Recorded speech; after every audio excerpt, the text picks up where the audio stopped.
The views and opinions expressed on the Nova Society are those of the panelists and guests and do not necessarily reflect the views or opinions of the Phoenix Research Institute or any institution which any panel member is associated. Reproduction or dissemination other than for the purpose of education or information without the express written permission of the Phoenix Research Institute or Nova Society Media is strictly prohibited.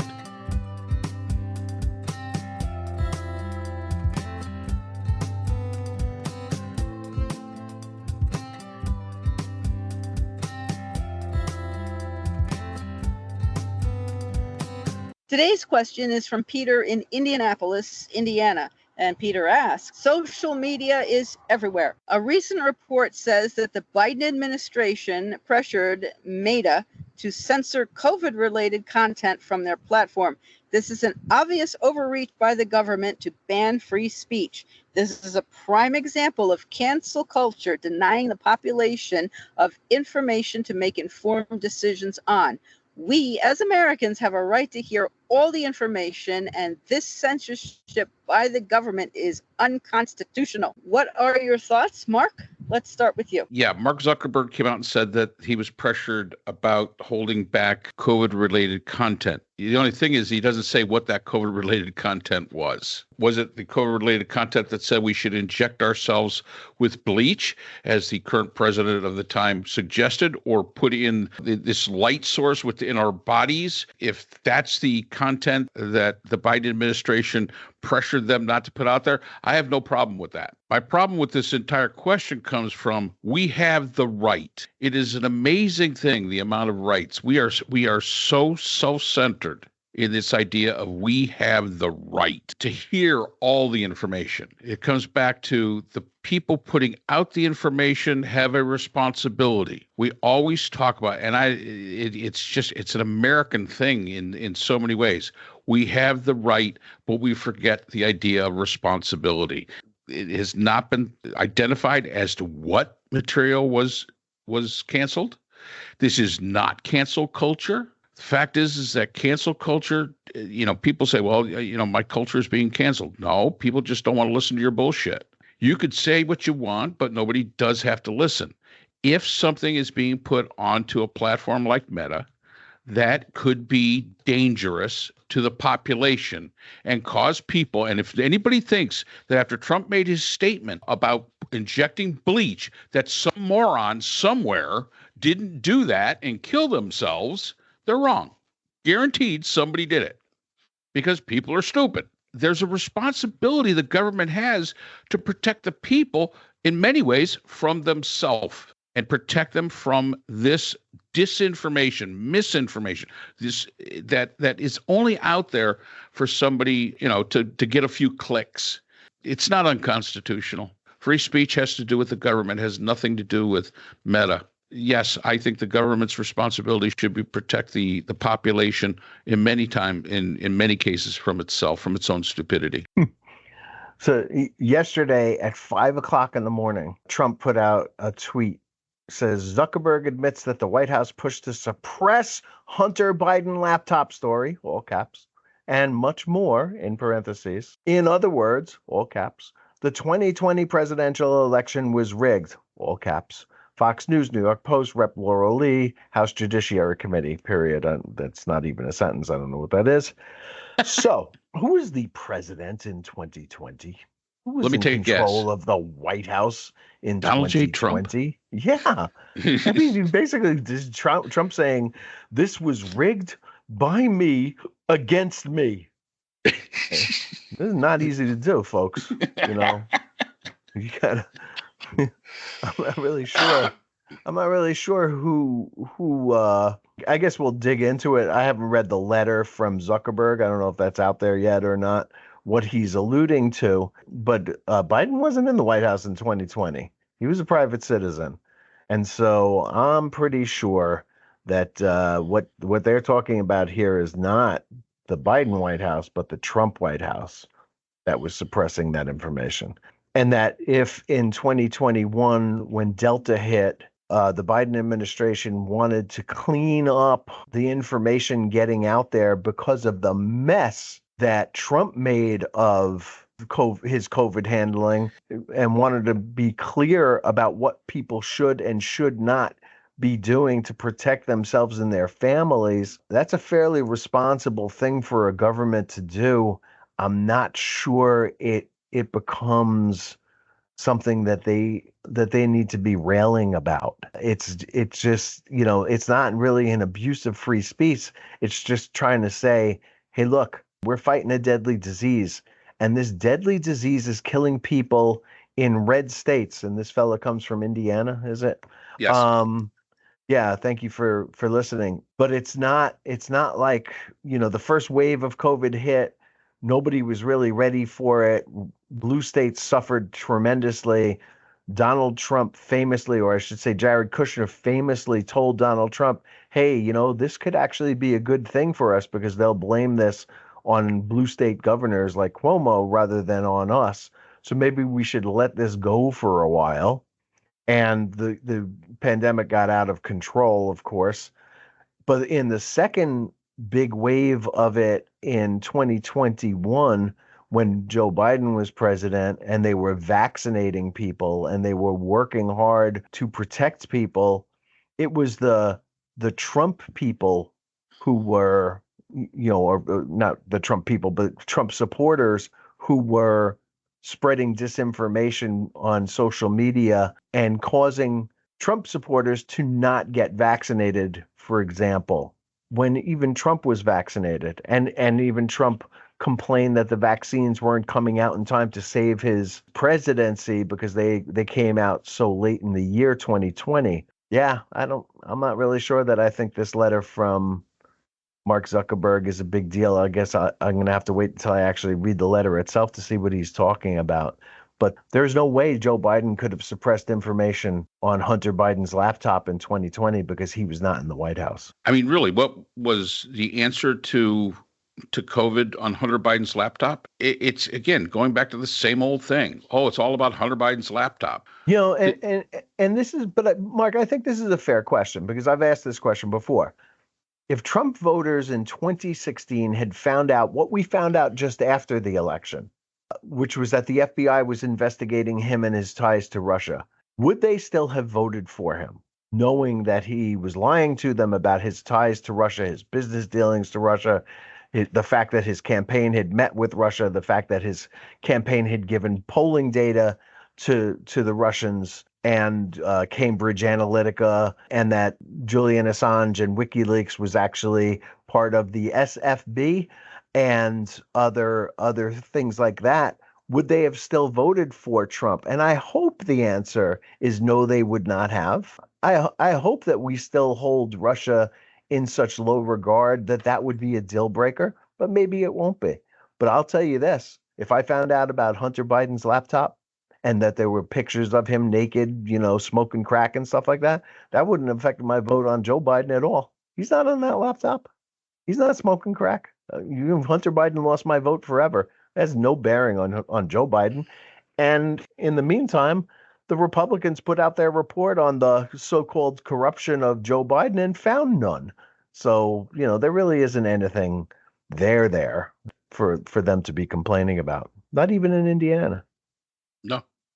Well, and it's important to remember in 2016, the 2016 election, Hillary Clinton won the popular vote by about 3 million votes. The only reason Trump got in was because of the Electoral College, which we've talked about before. They should get rid of that archaic kind of thing. And so if he had lost votes, I don't know if it would have impacted anything, only because I'm a firm believer that when you've got, let's say Hillary Clinton got 63 million votes. Trump got 61, 60, something like that. Maybe only 30 million people voted for each one of them. The other half voted against the other guy. And I don't think that no matter what you brought up about Trump, I mean, how Trump survived the Access Hollywood tape is absolutely beyond me. Gary Hart had a girl sitting on his lap and he was the front runner and boom, out he was. But he survived that. And I think a lot of the survival of that was because, first of all, we were a country back then where, and we still are in many ways, that really loves our reality TV. He was reality TV. We were tired of the government the way it was and the way it is. Hillary Clinton was part of that establishment, and I truly believe that half the people that voted for Trump did not really want him. They just didn't want her, and that says a lot about the political class that we have when it comes to the establishment class. And I would say the same thing about the votes that she got. I would say maybe only half of them were for her. The other half was against him. We have to remember that if not for the Electoral College, we would never have had Trump. So I'm really not sure how much it would impact. Like I said, how he survived the Access Hollywood tape. There isn't a politician in the history of the United States that would survive that. How many politicians would survive 34 felony counts and still get their nomination? Never before. Yeah, he's a unique talent. There's no doubt about that. It's a unique talent, and I think he's a unique talent that came along at the right time for many of these people. Back when Ulysses S. Grant was the president of the United States, he was actually ticketed 4 times in Washington, D.C., because Ulysses S. Grant liked to ride his carriage through Washington, D.C. at an excess speed. And he had to go to court because he's a horseman. He was an equestrian, and he loved riding those horses through downtown Washington at like breakneck speeds when he wasn't supposed to. And he's the president of the United States. And he got, they caught him, and he had to appear before court and pay a fine. And okay, but that's nothing compared to the things that we are overlooking for Trump. That is absolutely amazing. And the more things he says today, I'm better looking than Kamala Harris. I'm sorry. No, you're not.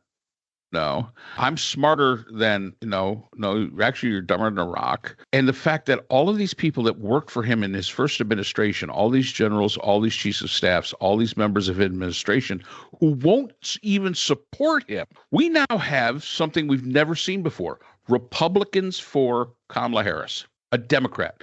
How many Republicans spoke at the Democratic convention? That does not happen. And that is a product of Donald Trump. You bring up Ulysses S. Grant, and I got this from John Meacham, who was talking about it the other day. This is great, right? Meacham is a historian, presidential historian, and he was looking for an example of a blowout election, right? And he went all the way back to 1868. 1868 is the first post-Civil War election, all right? Several of Confederate states, 3 Confederate states were not allowed back into the Union, including Texas, Virginia, and Alabama. Not allowed back into the Union. So no votes from those 3 states. Former slaves got the right to vote, okay? And the Republican nominee was General Ulysses S. Grant, the biggest hero, the highest ranking Union general at the end of the Civil War. His running mate was Schuyler Colfax, who is the Speaker of the House, whose leadership resulted in the 13th Amendment. And their opponent was Horatio Seymour, the former governor of New York, who supported the end of Reconstruction and was a Civil War sort of Confederate, basically, right? A sympathizer, yeah. Sympathizer, there you go. And Meacham said that you would think that this would be a blowout election. Grant won it by 4 points. It's just, you have to understand this country, and we're not a blowout country. Very rarely, 84, I guess, comes to mind, right? Where Reagan swept against Mondale. But other than that, these elections are close, and people like who they like. As crazy as I find it, the other stat, of course, that comes out is that 50 million jobs by Democrats, 1 million by Republicans, 51 million jobs added since the end of the Cold War. This country is always better off under Democrats than it is Republicans, but the Republicans don't go away, and people still support them. What was this question again? I don't think it had anything to do with this. But no, I mean, it does. I mean, it truly does. You're right. People go for who they like, and that's just all there is to it. But I mean, the biggest blowout election was actually in 1964. Lyndon Johnson blew away Barry Goldwater.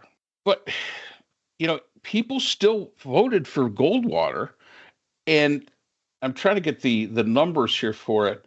Johnson cruised to a convincing landslide victory, winning 486 electoral votes to Goldwater's 52, and the margin of victory was 80.6%. That's a blowout. Then you got to go back to 1864, Lincoln against George McClellan. Lincoln won 212 to McClellan's 12, 81%. Reagan blowing out Carter in 1980.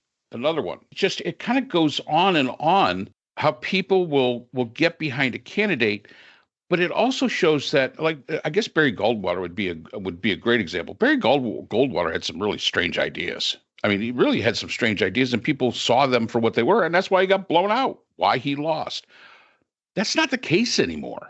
If somebody can possibly explain to me how evangelicals supported Trump in 2016 after that Access Hollywood tape, and the logic that they had, that those evangelicals had to twist themselves into a pretzel to justify voting for Donald Trump, you're doing better than I am, because I simply cannot understand it. That is absolutely, it goes against supposedly everything that they believe in, but that doesn't matter anymore. And what I would add to that, where Peter is saying we Americans have a right to hear all the information. And I always question how a person is going to know what all the information is. There's no possibility of knowing what all even looks like, or how to measure all, or when one has all the information on any topic, nor would one probably have the time to read all the information and understand all the information on any topic. Well, and Brooke, it's difficult. Yeah, go ahead. Go ahead. I mean, it's not to know all. There is so much information that the United States populace does not know. If I was the administration, and again, there's this misconception that it was the Biden administration that withheld, that curtailed this information coming out. One of the best ways that we do this today, and it's almost a catchphrase, we use it all the time. We withheld this for the interest of national security. We use that all the time. That would be my statement. Oh, yeah, we did withhold this information from you for national security, and nobody questions that anymore. Nobody questions. Whenever somebody gets up there and says, well, for purposes of national security, we cannot tell you that. Nobody seems to complain. Nobody cares. So sorry to our listener, but no, it's not cancel culture. No, it's not withholding. And yes, it is the responsibility of the government to make sure that information that can harm the people because of their inability to use critical analytical thinking skills, yeah, sometimes that's necessary. Mark, refresh my memory if you can. Were we talking about the Trump cult back in 2020 already, yes, or did that come afterwards? No, we've been talking about it. We've been talking about it forever. Yes. Okay, because I mean, it seems to me that, like, if you're going to be in a cult, and it really does seem like the Trump people is a cult, right? And anything he says can make you do things that are, antithetical to your best interests. Then this is a carve out, possibly. There really is something wrong with a guy who wants people to die because it's good for him. I think that was the case in 2020 and 2021, especially. I mean, 2020, the entire year, basically, he spent denying the fact that COVID was a deadly disease. He spent some time in January and February praising Xi and saying that the China was doing such an amazing job because he had a trade deal going with them at the time and didn't want to jeopardize that by criticizing him over the handling of COVID. You know, as I said before, letting it go in the blue states on the East Coast and California. The whole, yeah, as you brought up before, the whole, you know, maybe there's a way we can inject some kind of household cleaners into our lungs and clean that right up. You know, that whole idea. All of that stuff happened. And a Democratic hoax, and the next month it'll all just all be gone. And right. Whatever. It'll be gone by April, and then gone by Easter, and then, you know, and I looked at footage from the Biden inauguration, you know, and it's empty. Like he's walking down the street basically with his wife and nobody else, a couple of Secret Service guys, and everybody's masked and nobody was able to go out. And, you know, I mean, what a horrible, horrible time it was. And the economy in shreds and our reputation around the world shattered. And, I mean, just like, I don't know where the memory is of people that they can't recall what horrible shape this country was in because of Donald Trump, and yet they really don't seem to understand that at all. They don't. And if he's going to start telling you, yeah, you know, do something really stupid like take horse tranquilizers or whatever it was for horse dewormer. Ivermectin is horse dewormer. When I deworm my horses, that's what I give them. I do have at the bottom, part of Peter's question is, or the statement is that we have a right to hear information, all the information, and the censorship by the government is unconstitutional. So where in the Constitution is there anything about the constitutionality or unconstitutionality of withholding information from the public? There isn't. Being unconstitutional. I can tell you right now, there isn't. If there was, we'd all know what's going on at Area 51. Plain and simple. There's nothing. When they talk about free speech, they're talking about a citizen's ability to speak out against the government. That's what that means. Plain and simple. It does not mean that somebody has to listen to you. You are not being canceled if somebody ignores you. But it is speaking out against the government. It has nothing to do. And like I say, we'd all know what was going on at Area 51. We'd all know about the grassy knoll in 1963. We'd all know about all these different kind of things that basically the government hides. We are, you know, the book of secrets. We always say the book of secrets are there for national security. So no, constitutionally, there's nothing there. I haven't heard of anything about woke that much. Now, apparently, I've been hearing it. The Democrats are Marxists. There's a lot of. I believe Trump actually accused Kamala Harris the other day of being both a Marxist and a fascist. Wow. Yeah, I mean, that's like juggling, man. I mean, yep. Really? So we should talk about that. By the way, Trump just said, I guarantee if Jesus came down and was the vote counter, I would win California, okay? If we had an honest vote counter, a really honest vote counter, I'd do great with the Hispanics. Great, at a level that no Republican's ever done. But if we had an honest vote counter, I would win California. Good Lord. All right, guys. All righty. Well, thank you. Thank you, and we'll see you again next Thank you. time. Hopefully that all works out. So that's all the time we have for today's episode. The Nova Society is a production of the Phoenix Research Institute. We'd like to thank our sponsor for this episode, the Journal of Interdisciplinary Conflict Science. The JCIS is an open journal for upcoming scholars. The JCIS is currently accepting article submissions on an ongoing basis. The JCIS is a publication of Nova Works, a scholarly depository at Nova Southeastern University. A link to the journal is in our description. We'd also like to thank our podcast partners, Buzzsprout, who hosts the Nova Society, Audacity, who is our editing partner, and Podkite, who does all of our analytics. We'd also like to thank iHeartRadio, where people get their music and podcasts, Apple iTunes, the largest source for music and podcasts on the internet, Spotify, the most popular source for the Nova Society. The Nova Society is available on all these and other quality platforms mentioned in our description. We'd also like to thank our listeners. Without you, the Nova Society would not be possible. If you have a comment, a question, or would like to be a guest on the Nova Society, we can be reached at nova.society.podcast@gmail.com. always remember, the power of society is knowledge. So for Dr. Scott Gershwer, Dr. Brooklyn Ann Weldon, Dr. Priscilla Hobbs, and all of us here at the Nova Society, I'm Dr. Mark Bound. Be well, and we hope to see you again next time.